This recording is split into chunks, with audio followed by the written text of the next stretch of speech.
It's 11:47 p.m. You told yourself you'd put the phone down 20 minutes ago. You're still scrolling. Nothing on the screen actually matters. But the real answer for why you can't stop is far stranger than no self-control. Your thumb isn't bored, it's hunting. Somewhere around 50,000 years ago, your ancestors spent their evenings doing something that looks almost identical: scanning the tree line, checking the dark edges of camp. Not because danger was always there, because it might be. A predator in the grass doesn't announce itself on a schedule. It might be there, it might not. That not knowing kept ancient eyes moving from shadow to shadow long after the sun went down, refusing to settle. The brain that survives isn't the brain that's calm. It's the brain that never fully relaxes its watch. Psychologist B.F. Skinner found the modern version of this by accident, working with pigeons in the 1950s. A pigeon pecking a lever for a guaranteed pellet will peck a few times and stop. But a pigeon pecking a lever that pays out randomly? It will peck for hours.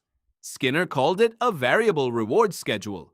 Unpredictable payoff drives behavior harder than predictable payoff ever could.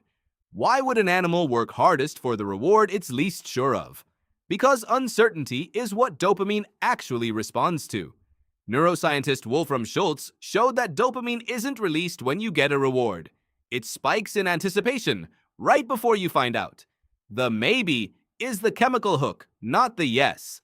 Your phone is built on exactly this principle. Every pull down on the screen is a lever. Sometimes it pays out something funny, sometimes a message that matters, sometimes nothing. Your ancestors' brain evolved to never stop checking the dark tree line for a reason. Your phone borrowed that wiring and pointed it at a feed instead. Then there's the light itself. Researchers at Harvard found that blue wavelength light, the kind pouring off your screen at midnight, suppresses melatonin almost twice as long as ordinary light of the same brightness. Your body reads that glow as daylight. It delays the chemical signal that tells your brain it's time to rest. So at the exact hour, your ancestors would have been settling into deep, undisturbed sleep. You're sitting in a small rectangle of simulated noon, wide awake, still checking. Two ancient systems, working at once. One built to scan for what might be out there in the dark. One built to wake you up at the sight of light. Neither one knows it's 2026. Neither one knows the threat isn't a predator and the sun isn't actually up. It's not a discipline problem. It's not weakness. It's an ancient surveillance system doing exactly the job it was built to do, aimed at a target it was never designed for. So tonight, when it's late and your thumb moves before you've decided anything, notice it.